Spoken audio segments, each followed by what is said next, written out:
ecological health and vitality of an oak woodland system on and adjacent to the site. The redesign was meant for a number of reasons.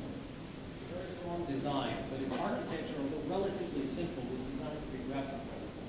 In part, we like some of the reasons that Susan Sinazzi shared with you.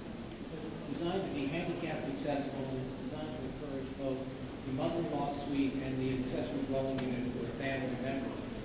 Part of its design idea was to incorporate leading-edge, really state-of-the-art, lead platform design elements, and it's a very strong design meriting our approval. And I think the real challenge is whether either one of us can correctly pronounce Nicholas John's last name. Nests and canopies, I think did an absolutely superb job on the habitat aspects.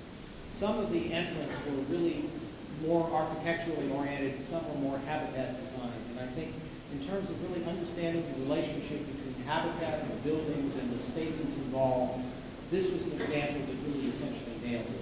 David is far more eloquent in this topic than I, so I'll defer to him. It was one of the most comprehensive submittals in the area of the ecological restoration. It had a very sound approach to infiltration and sustainable rainwater management integrated into the site. It also had a very good illustration of the evolution of the landscape over time, and the four perspective renderings show the idea of creating a sustainable habitat as a framework for healthy landscape systems, and then the evolution of the different layers, the oak canopy as well as the ground plant vegetation over a long period of time. And that idea of landscape process and that people are an essential component of the initial restoration and ongoing stewardship of native landscape systems, and making a point that that's a different paradigm was something that was highlighted in this submission.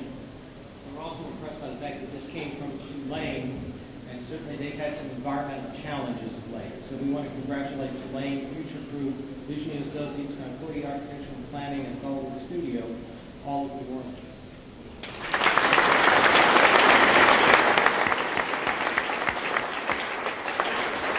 Its co-winner in third place comes from the Georgia Institute of Technology, and really is the most architectural of the entrants in this category, really having a very strict architectural program in which it had clearly delineated site rules and house rules, giving rise to an equation depicted as site rules plus house rules equals symbiosis. It was in many respects compelling, it was very thoughtful, it was very articulate, and to a certain extent it wasn't quite as strong on the habitat integration aspects as the other third place entrants, but it was still very, very strong indeed. This entry was recognized and got a lot of comments about the way that the systematic approach towards the site and the architecture of the homes, and how through using some level of standardization and componentization of the parts gave a wide variety of choice. So finding that critical balance between diversity and affordability from a housing standpoint. And this was one that could easily be translated into a set of design guidelines or a very practical approach towards implementing the evolution of the redevelopment of the block.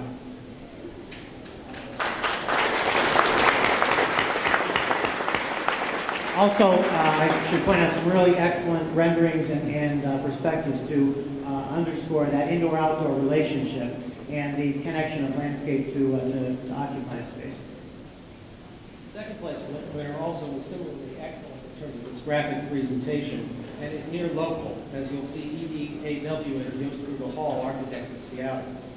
As you can see from the number of members of this team, it was truly interdisciplinary and highly collaborative.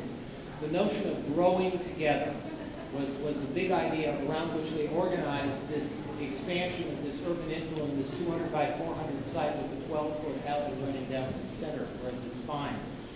It was interesting in a number of respects. It also dealt with a very excellent way, I thought, with habitat. It was our second choice in terms of the priority rankings, but it's an exceptional piece of work by a highly competent and clearly thoughtful team. Some of the things that we recognized, the rainwater system is integrated into the community space as an ecological rain garden water element that has a defined edge and opportunities to appreciate it. And it's well in scale with the block as an amenity. It also has a diversity of housing types integrated into it. It's well illustrated, and the graphics are extremely well done. It also goes out to the furthest edges of the block and proposes a green streets idea to provide guest parking and on-street spaces and retrofit of the urban streetscape as part of the overall composition. It just shows you what 24 talented people can do a big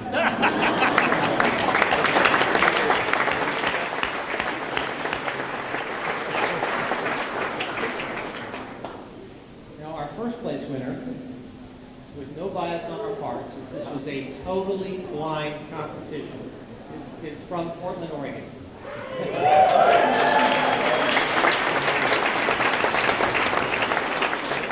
You can see from the depiction above, they really look very carefully at the urban savanna, at the alleys, at the understory, and really just nailed the competition. They had a very thoughtful approach, a very delineated approach to both the architecture and the habitat, and to the real integration that we're trying to achieve, and also looked at tremendous graphics in terms of presentations. This was excellent work.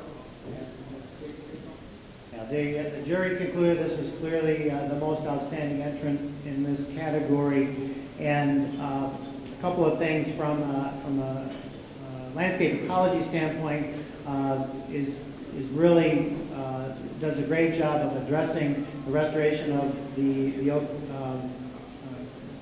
habitat and ground plate vegetation. It recognizes that this is not a natural environment, that it is an urban environment, and so it blends that idea of providing ecological restoration appropriate for the scale of these urban lots, and to the benefit of both, and using sustainable materials that provide multiple functions of rainwater management and soil protection and avoiding soil compaction, and things that are necessary to support the trees and other vegetation, but in a way that's compatible with the intensification of the block.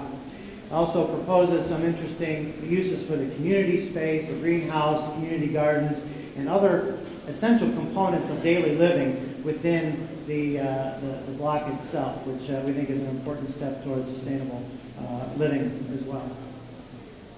My final comment would be that this, unlike most of the entrants, really did an exceedingly fine job of understanding the location in the context. As you see in the upper left-hand graphic, it's a little bit small, but it really deals with the location in the context and understands the ecology of the specific location and the connections to the greater habitat. Our congratulations to Simone Goldfeder, Tina Volz, Brent Hendricks, and Jason Carlisle on some exceedingly fine work.